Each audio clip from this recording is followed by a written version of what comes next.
after the cleansing of the French Quarter, because you know the French Quarter was exclusively black. And first it was African, then it was Italian, then it was Jewish, and now it's back being white. You know, and it got like that from the purging that happened in the 70s, where people were being arrested, people were buying up property. They more or less displaced the African presence in the French Quarter. So I've never heard of that before. Yeah. Would you compare living in the French Quarter similar to how other people, their experience on Claiborne? It was totally different. It was like day and night. Really? You know, because the ethnic dichotomy was distinct.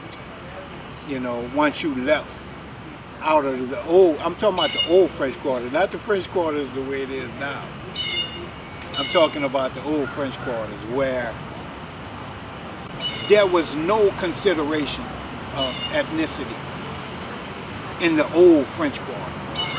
Now, before that, you know, they had their little balances, but the freedom, the carefreeness that we had in the old French Quarter, and I'm talking about from the 50s up, not from the 50s down.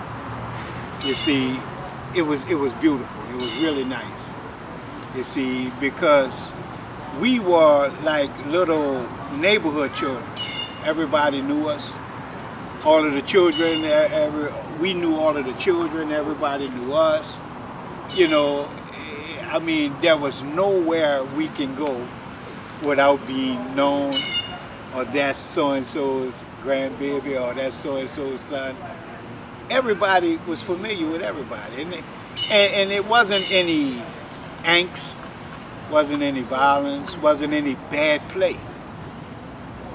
You know, until once we moved out. Now, my grandmother was a victim of that purging. You see, whereas the house that we grew up in, she thought she owned that house, but she actually didn't. Whereas the house was given to her, and there was no paper signing. It was just between her and the owner, the previous owner of the house. And when they found out that, after the lady passed, her children, you know, didn't want to hear about a, you know, woman-to-woman agreement, you see, and they took the house. And then you start seeing certain families leave, long-time families, having to move out because of that displacement, you know, and then you begin to understand where that displacement was coming from. Because people who had never been arrested, they were being arrested, you know, they were being placed in jail, they were losing their houses on foreclosure, losing their apartments that they were living in, you know, by being placed in jail and getting out. They owed money that they couldn't afford, so they had to move. And as soon as they left, boom, somebody of a different ethnicity was in their place. So that the displacement was subtle, but it was real, you know. And nobody actually understood what was going on, I'll say, until about 1975, 76.